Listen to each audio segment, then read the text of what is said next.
Hey kids, Dr. T here. Alright, in this video we're going to learn about radians. Now, you did a discovery project where you kind of measured some distances around the circle, some angles and some things like that. And we're kind of going to put that all together and make sure we understand what a radian is. And then we'll do a couple of problems converting radians to degrees. The important thing to remember is throughout this whole thing is a radian is just another way to measure angles. Just like inches is another way to measure distance from feet. So it's been a while since you did a flip, so if you need to get your journals ready, don't forget your columns, your margins, and how to set up your page with the title and everything, and then we'll get started. Alright, so pause the video if you need to. Okay, so you guys did a great job in class measuring your way around those circles that you cut out. What I did was I took all this data and I averaged it. Okay, so I'm going to talk to you about the average of the class first. So the class's average circumference around that large circle was 55.1 centimeters. Okay, and your average measurement for the radius was 9 centimeters. Okay, now you guys measured the degrees when you laid that string that was the same length as the radius on the outside of the circle, and that degree average was 58 degrees for the class. All right. And then you counted how many of those radius length strings were around the circle, and the average was about 6.2. Okay? Now I'm going to do the numbers for you, but I'm going to use some geometry formulas to make it a little bit more accurate, but you guys did a great job. You'll see how close they are. Okay, now the first thing I'm going to do is I'm going to use your 9 centimeters. Okay? That I'm going to assume to be true. Now, to get from the radius to the circumference, we have a formula in geometry. You probably remember it, or it'll be real familiar to you. You take 2 pi, you multiply it by the length of the radius, and that'll give you your circumference. So that number is going to be 56.55, which is more accurate than yours, but real close as you can see. And that's about, it's not exactly, because the decimal goes on. Now, the degrees I got is 57.3 degrees. And where I got that from was, I know that there are 2 pi radiuses around a circle from the formula. So if I take 360 degrees and I divide it by 2 pi radiuses, okay, that's going to give me 57.3 degrees. You basically took your 360 degrees and basically divided by 6.2, or just counted and wrote them down and estimated it. So if that's the case, well, that being the case, remember from the formula, there is not 6.2 radians, it's actually 6.28. So there's 2 pi radians around a circle, and that's going to be 6.28, and it stops, but the decimal goes on. So we'll round it to the nearest hundredth. Okay? So these numbers are a little bit more exact than yours, but yours were pretty close, as you can see. Now let's see if we can't make a little bit more sense out of them. Okay, so what we did was we took that string and we laid it on the outside of the circle.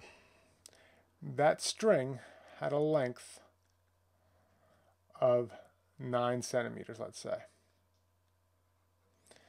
Now, those 9 centimeters, when you laid them on the outside of the circle, that became an arc on the outside of the circle, if you remember that from geometry. So the arc is equal to the radius length, and our radius was 9 centimeters. That created an angle in here. That angle, when the arc is exactly 1 radius long, that angle that it makes is called a radian. Okay? So just like there are 2 pi radii around a circle, there are 2 pi radians around the circle as well. The difference is radii are lengths or distances around the circle, whereas radians are an angle measure. Okay? So we need to know a couple of things, and that is that 360 degrees, which is what you used to know was the amount of degrees around a circle, is now equivalent to 2 pi radians. Okay? And you know that the circumference of a circle is 2 pi radii. Okay, now this is your distance, this is your angle measure. Okay? So the important one today is going to be when we divide both sides of this by 2 is that pi is equal to 180 degrees. All right? Memorize that. Pi is 180. 2 pi is 360. You got to know that. You're not going to see, like you see a little degree symbol, you're not going to see that for radians. You're basically just going to see this, pi, or some multiple of pi. Okay? Now, let's say we have to convert. If you remember back in science class, your teacher would tell you, convert 36 inches to feet. And he would use something called dimensional analysis. And what that means is that you create a factor to convert with. The top has to be the same as the bottom, but it doesn't have to be in the same units. So if I want to convert inches to feet, I know that 1 foot and 12 inches have the same dimensions, or basically they're the same length. So this fraction is basically 1. So I can take 36, multiply it by 1 over 12, 1 foot over 12 inches. The inches is going to cancel, and I'm left with 36 over 12, which is 3 feet. That's what you do in science. You can do the same thing here. We know that. Let me fix that real quick.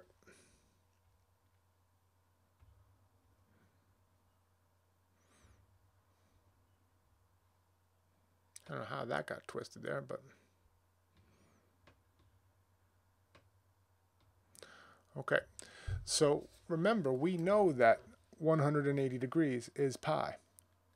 So our conversion factors are going to be 180 degrees over pi if we want to convert to degrees, or pi over 180 if we want to convert to radians, okay, because we want the degrees to cancel. So this is convert to radians. We're going to multiply by pi over 180 degrees. And you can think about it as the degrees canceling. And we're left with 60 times pi over 180. Now you never ever multiply by the 3.14159 blah blah blah. You leave the pi alone because that's more exact. But you do want to simplify the numbers here. Now a way you can do that is you can get your calculator, and I'll show you real quick. And you can simplify the 60 over the 180 without the pi. All you do is 60 divided by 180. You hit the math button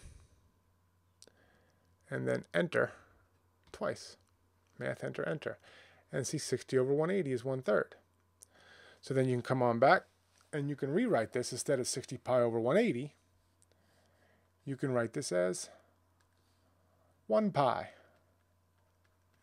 over 3. Okay, radians. All right. Now let's try one more to show you. 96 degrees, we're going to multiply by pi over 180.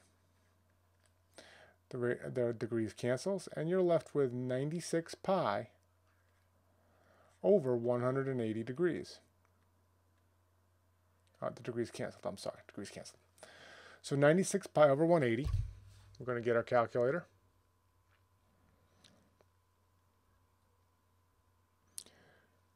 (96) divided by 180, math, enter, enter,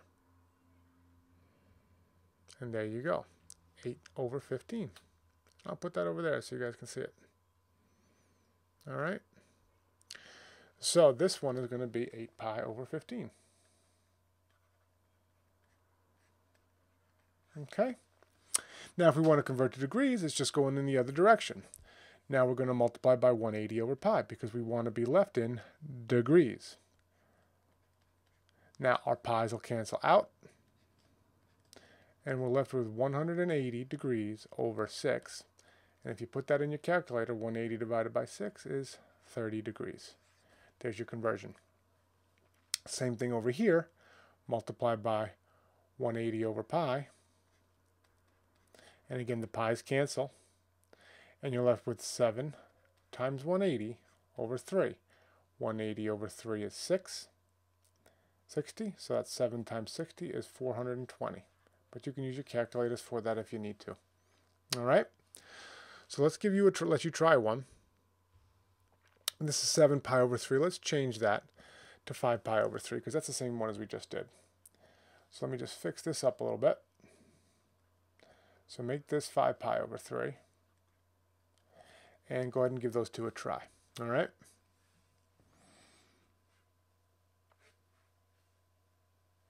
Okay. So converting negative 40 to radians, we're going to take that negative 40 degrees. We're going to multiply it by pi over 180. And we're going to have negative 40 pi over 180. You can take your calculator out and simplify the negative 40 over 180. And that's going to give you negative 2 pi over 9. Okay? 5 pi over 3 degrees. So we're going to take that 5 pi over 3. Multiply it by 180 over pi this time, because we want to be left in degrees. Our pi's cancel. We're left with 5 times 180 over 3. So 180 over 3 is 60. 5 times 60 is 300 degrees. Okay? That's it. So that's the end of this video. Just go ahead and give these two a shot. These are two old Radians questions. So go ahead and pause the video and work those two problems and see how we do. And if you need some help tomorrow in class, we'll do it. All right, kids. Have a great night.